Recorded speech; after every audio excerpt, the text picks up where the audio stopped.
हूँ कि ये क्या बोल रहा हूँ, मैं क्यों मांग रहा हूँ। मैं आपकी सेना का सूबेदार हूँ। मैं लाइन ऑफ कंट्रोल पर तैनात था। मेरी यूनिट का नाम है 1st महा रेजिमेंट।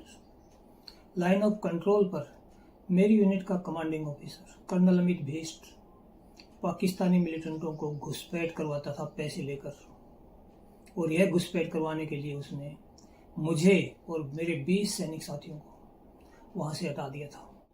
मैं एक बहुत बड़ी सी सजा चाहता हूं। अगर फांसी मिल जाए तो मैं स्वर्ग में चला जाऊंगा, क्योंकि मैंने सब कुछ कर चुका हूं। सारे एविडेंस हैं। मैं देखना चाहता हूं कि कितनी अंधेरगर्दी का लेवल मेरे देश में है, और अगर सच आता है तो वो आपके सामने होगा। वो कर्नल और आप सभी को नमस्कार, जय हिंद। मैं नए सूबेदार सुरेंद्र सिंह, 1st महा रेजिमेंट इंडियन आर्मी। आज मैं आप सभी से भीख मांगने के लिए आया हूँ। मैं यह काम पिछले 10 साल से कर रहा हूँ। अभी तक मैंने हमारी सेना के सभी अथॉरिटीज और हमारी डिफेंस मिनिस्ट्री से मांगी है, लेकिन इनका झोला जवानों के लिए बिल्कुल खाली है। इसलिए मैंने सोचा, मैं जिनका सैनिक हूँ 140 करोड़ लोगों का, क्यों नहीं मैं उनसे मांग लूँ। इसलिए आज मैं आपके पास आया हूँ। लेकिन मैं इस भीख में मांग क्या रहा हूँ? मैं इस भीख में सज़ा मांग रहा हूँ, पनिशमेंट मांग रहा हूँ आपसे। आपको ज़्यादा डरने की ज़रूरत नहीं है कि कहीं आपकी जेब में कुछ फर्क पड़े। मैं सज़ा की भीख मांगने आया हूँ आपसे आज, और मेरे को ये विश्वास है, बिल्कुल अंधा विश्वास है, कि मेरे देश के 140 करोड़ लोगों में सभी इतने बुज़दिल और नकारा नहीं हो सकते हैं कि वो मुझे सज़ा की भीख भी न दिलवा पाएं। इसलिए मैं आज आपसे मांगने आया हूँ। मैं आपको इसकी एक स्टोरी बता देता हूँ कि ये क्या बोल रहा हूँ, मैं क्यों मांग रहा हूँ। मैं आपकी सेना का सूबेदार हूँ। मैं लाइन ऑफ कंट्रोल पर तैनात था। मेरी यूनिट का नाम है 1st महा रेजिमेंट। लाइन ऑफ कंट्रोल पर मेरी यूनिट का commanding officer colonel Amit Bisht Pakistani मिलिटेंटों को घुसपैठ करवाता था पैसे लेकर, और यह घुसपैठ करवाने के लिए उसने मुझे और मेरे 20 सैनिक साथियों को वहां से हटा दिया था, ताकि वह घुसपैठ आसानी से करा सके। मैंने उसका विरोध किया कि आप ये गदर कर रहे हो और ये नहीं चलेगा, मुझे आप ब्रिगेड कमांडर और सेना की अथॉरिटीज को रिपोर्ट करना है। उसने मुझे तुरंत आउट कर दिया। तो मैंने उसकी रिपोर्ट की, तो उसने मुझे फ्रॉड डॉक्यूमेंट बना के सेना से आउट कर दिया, और मेरे साथ क्या क्या प्रताड़ना दी, क्या क्या मारने की कोशिश की, वो बातें अभी आपको बताऊंगा, लंबा हो जाएगा। वो कहानी आपको जरूर आगे मिलेगी।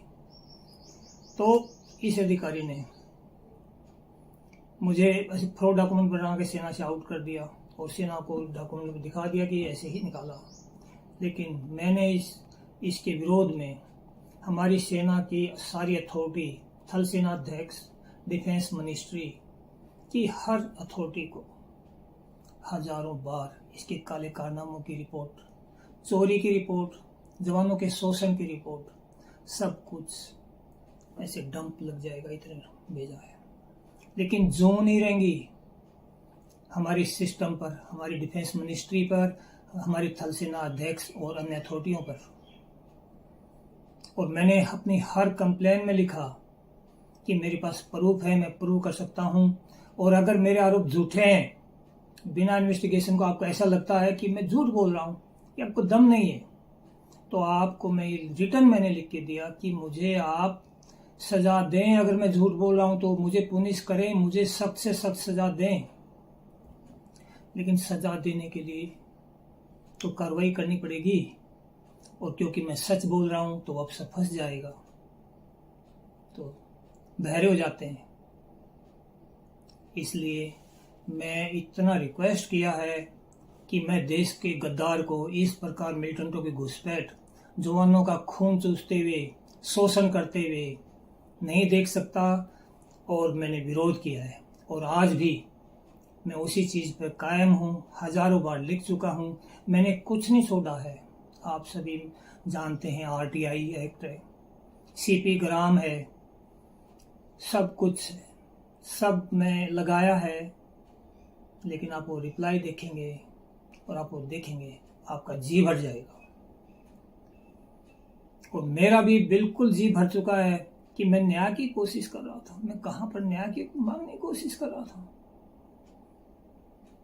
लेकिन अभी मैं पहले रिटर्न में सारी अथॉरिटी को दे चुका हूँ। आज मैं आपके पास आया हूँ। मुझे ऐसे लगता है, बिल्कुल मेरा अंधा विश्वास है कि 140 करोड़ में से एक से एक न्यायप्रिय, दमखम रखने वाले, जिंदा दिल भी इंसान हैं, कुछ चापलूस भी हैं, कुछ मौका प्रस्त हैं, बहुत हैं। मुझे बोल रहे हैं कि आपको क्या करना है, छोड़िए, आप सुधारेंगे। अरे इसलिए तो देश आज गुलाम हुआ था। और अगर आपकी सेना का ये हाल होगा ना कि आपका सैनिक इतने गद्दार से भी नहीं लड़ पाएगा, तो आपकी सुरक्षा कहाँ जाएगी? आप सोचिए। आपसे मैं उम्मीद रखता हूँ कि आप अपने सैनिक के साथ खड़े होइए। और मैं ये बिल्कुल दिल से कह रहा हूँ कि सेना को आप प्रेशर बनाइए, मोदी जी तक पहुंचाइए कि इस सैनिक को सजा दे दो, कृपया सजा दे दो। मैं एक बहुत बड़ी सी सजा चाहता हूं। अगर फांसी मिल जाए तो मैं स्वर्ग में चला जाऊंगा, क्योंकि मैंने सब कुछ कर चुका हूं, सारे एविडेंस हैं। मैं देखना चाहता हूं कि कितनी अंधेरगर्दी का लेवल मेरे देश में है। और अगर सच आता है तो वो आपके सामने होगा। वो कर्नल और कई ब्रिगेडियर्स किस जेल में होने चाहिए, जेल में, ये मैं बोल रहा हूँ।